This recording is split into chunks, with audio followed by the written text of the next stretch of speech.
محبت سے خوشی سے کہا اللہ اکبر۔ اب فرشتے جو تھے مسلسل تسبیح کر رہے تھے، سبحان اللہ، الحمدللہ، لا الہ الا اللہ، اور اللہ اکبر کی تسبیح تھے۔ پھر جب حضرت محمد صلی اللہ علیہ وسلم کا زمانہ آیا تو جبرائیل علیہ السلام نے یہ واقعہ جو تھا وہ حضرت محمد صلی اللہ علیہ وسلم کو سنایا، تو آپ نے اظہار تعجب میں کہا ولا حول لا حول ولا قوت الا باللہ العلی العظیم۔ یوں اس طرح یہ کلمہ جو تھا مکمل ہو گیا، اور عرش کے فرشتے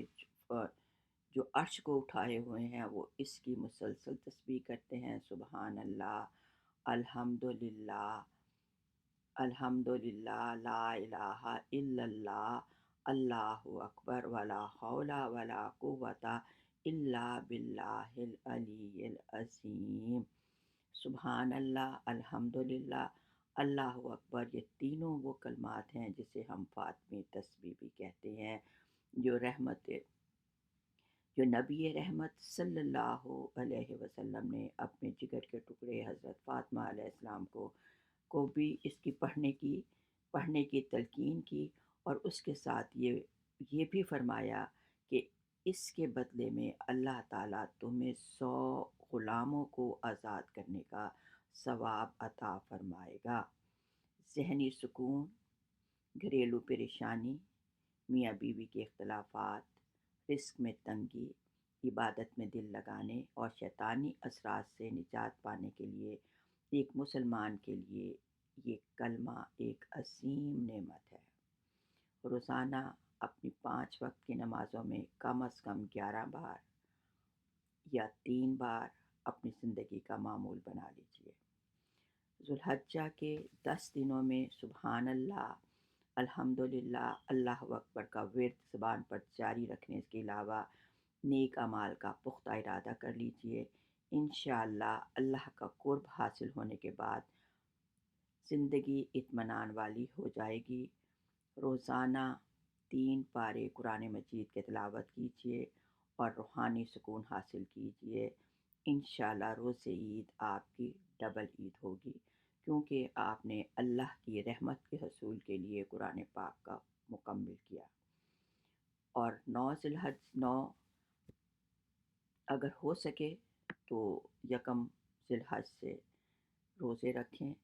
اور اگر نہ رکھ سکیں تو کم از کم 9ویں عرفے کا روزہ جو ہے وہ ضرور رکھیں۔ اللہ تعالیٰ پچھلے سال اور آئندہ سال کے چھوٹے بڑے گناہ جو ہے وہ اللہ تعالیٰ معاف فرما دے گا۔ ذوالحجہ کے مہینے میں اکثر لوگ یہ سمجھتے ہیں کہ اس میں صرف 2 ہی باتیں ہیں، ایک حج جو صاحب استطاعت پر فرض ہے، جو خانہ کعبہ تک آنے اور جانے کی استطاعت رکھتا ہے، دوسری قربانی ہر صاحب استطاعت پر فرض ہے، لیکن اس مہینے کے 10 دنوں کو فضائل جو ہیں وہ بہت کم لوگوں کو معلوم ہے، اور جن کو یہ فضائل معلوم بھی ہیں وہ بھی ان 10 دنوں میں عبادت کا اہتمام نہیں کرتے۔ ذوالحجہ میں رمضان جیسا ماحول نہیں بنتا، صاحب وسعت لوگ جانوروں کی خریداری میں مصروف ہو جاتے ہیں اور یہ 10 دن جو ہیں وہ اپنے ضائع کر دیتے ہیں، جبکہ رمضان کی آخری 10 راتیں اور ذوالحجہ کے پہلے 10 دن امت مسلمہ کے لیے اللہ کا بہت بڑا انعام ہے۔ اور اس کے علاوہ ایک اہم فریضہ جس سے یا تو لوگ واقف ہیں، اگر واقف نہیں ہو تو غفلت کی وجہ سے وہ تکبیر و تشریق کا پڑھنے کا اہتمام نہیں کرتے،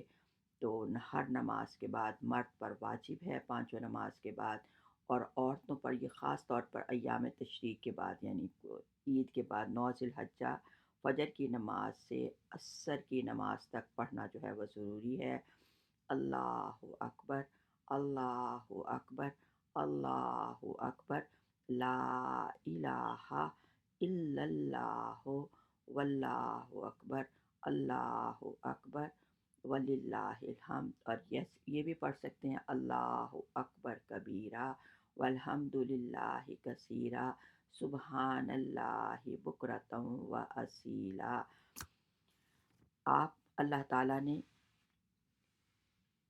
پڑھنا جو ہے وہ ضروری ہے۔ اللہ حج کے زمانے میں آپ حج پر تو نہیں جا سکتے، مگر گھر بیٹھے حج حج کیجیے گا۔ نبی کریم صلی اللہ علیہ وسلم نے خوشخبری دے دی کہ جو شخص فجر کی نماز کے بعد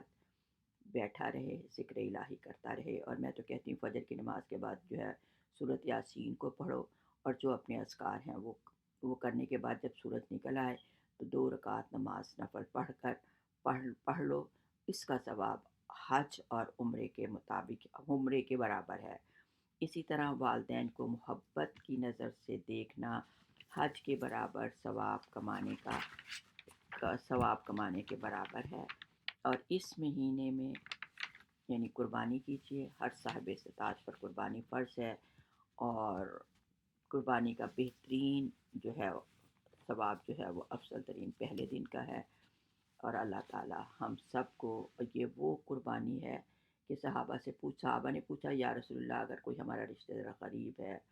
کسی پہ قرض ہے، کسی کے بچے کی شادی ہے، تو ہم قربانی کے پیسے اس کو دے دیں؟ تو پیارے نبی نے کہا نہیں، اللہ کو اس دن یوم نحر خون بہا ہی پسند ہے، تو اللہ کی خوشنودی کے لیے قربانی کیجیے، لوگوں کے دکھاوے یا اپنے آپ کو یہ بتانے کے لیے کہ ہم نے اتنے جانور کیے، اتنے کیے، تو وہ ٹھیک نہیں ہے۔ اللہ کی قربانی کر کے اللہ کی خوشنودی حاصل کیجیے، اور اللہ تعالی ہم سب کو ان 10 دنوں میں وہ اعمال کرنے کی توفیق دے جو اللہ تعالیٰ کی رضا اور خوشنودی کا باعث ہوں۔ اے اللہ ہمیں اپنی رحمت خاص سے نواز دے، اپنے غضب سے محفوظ رکھ، اور ہم سب کو اپنے انعام یافتہ بندوں میں شمار کر لے۔ صدق اللہ العلی العظیم۔ سبحان ربک رب العزت عما یصفون، سلام علی المرسلین والحمد للہ رب العالمین۔